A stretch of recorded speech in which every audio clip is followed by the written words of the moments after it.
सकारात्मक वार्ता के बाद मिथिला स्टूडेंट यूनियन के आमरण भूख हड़ताल तेसर दिन भेल समाप्त। मिथिला स्टूडेंट यूनियन के द्वारा बुध दिन से शुरू कयल गेल 21 सूत्रीय मांग के लऽ कऽ आमरण भूख हड़ताल तेसर दिन शुक्र के विश्वविद्यालय प्रशासन के सकारात्मक वार्ता के बाद समाप्त कऽ देल गेल।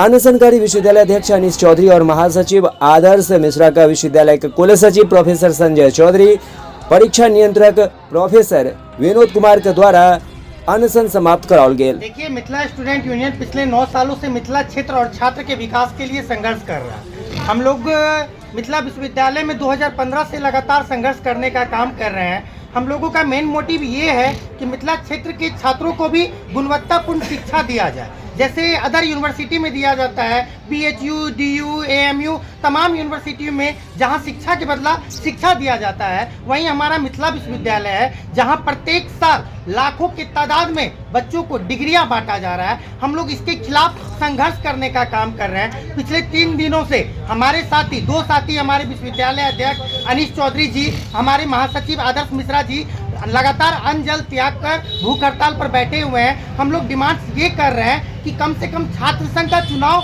तत्कालीन तौर पर चालू करवाया जाए। छात्र संघ चुनाव करवाने का फायदा ये होता है कि प्रत्येक साल चुनाव होगा। जब चुनाव होगा तो कॉलेज में ऑटोमेटिक 4-5 दल के 6 दल के नेता उभर कर बाहर आएंगे। जब वो बाहर आएंगे, चुनाव लड़ेंगे, छात्रों को आश्वासन देंगे कि हाँ, हम चुनाव जीतेंगे तो हम हॉस्टल बनवाएंगे, हम चुनाव जीतेंगे तो प्रोफेसर की बहाली करवाएंगे। ये तमाम तरीका का घोषणा होगा। तो निश्चित रूप से आप देखिएगा कि अगर छात्र संघ का चुनाव होता है तो आधा से ज़्यादा समस्या छात्रों का ऑटोमेटिक समाप्त हो जाएगा। कुछ ऐसे मांग होंगे जो 2-3 सालों में हम लोगों को पूरा भी हो जाएगा, लेकिन विश्वविद्यालय प्रशासन जानबूझकर, विश्वविद्यालय प्रशासन और साथ ही साथ ये राजनीतिक दल जितने भी है वो जानबूझकर नहीं चाहते हैं कि छात्र संघ का चुनाव हो, क्योंकि उन्हें पता है कि बिहार का राजनीति छात्रों से जुड़ा हुआ है। बिहार का इतिहास छात्रों की राजनीति से चिंता हुआ है। पिछले 4 दशक से यहाँ के बिहार का जो सत्ता दल है वो छात्र राजनीति से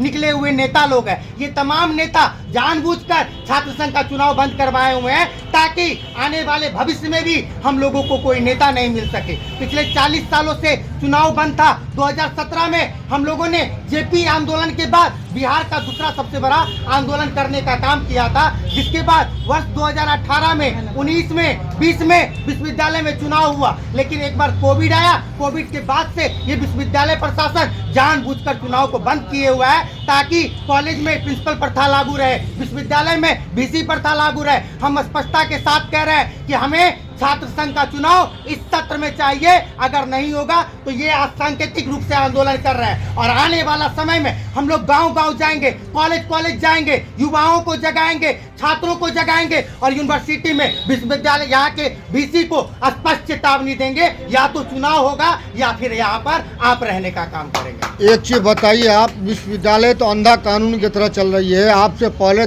2 महीना से कर्मचारी लोग धरना पर बैठे हुए अपने पेंशन के लिए, उसका मांग जब नहीं मानी जा रही है तो आपकी मांग कैसे मानी जाएगी?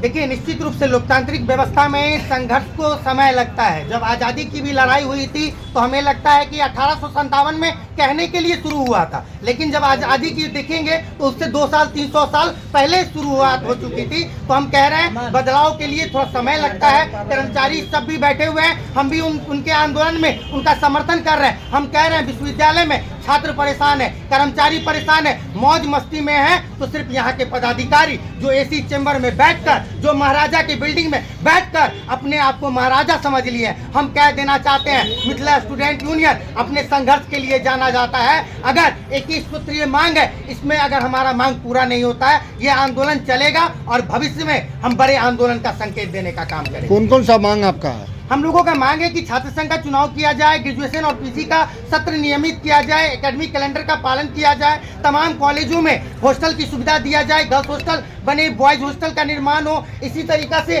हमारा 21 सूत्रीय मांग है, तो जिसको लेकर हम लोग बैठे हुए हैं और हमें लगता है कि एक सकारात्मक आश्वासन के साथ इस आंदोलन को समाप्त किया जाएगा। लेकिन हम कह रहे हैं कि अगर मांग पूरा नहीं होगा तो हम फिर से उठकर आएंगे, फिर से लड़ाई लड़ेंगे, फिर से संघर्ष करेंगे और जब तक हमारा अधिकार नहीं मिल जाता हम लोग संघर्ष जारी रखेंगे। क्या कोई पदाधिकारी आपसे मिलने आए थे? जी, निश्चित रूप से बार पदाधिकारी आ रहे हैं, यहाँ के कंट्रोलर आ रहे हैं, यहाँ के DSW आ रहे हैं, BC सर से भी हमारा फोन पे वार्ता चल रहा है। उम्मीद लग रहा है कि आंदोलन जल्द अपने निष्कर्ष पर पहुंचने वाला है और हमें लगता है कि 5-6 मांग पूरा होगा, जिसके बाद हम लोग इस आंदोलन को समाप्त करने का काम। क्या नाम हुआ? अमन सक्सेना, विश्वविद्यालय संयोजक, मिथिला स्टूडेंट यूनियन।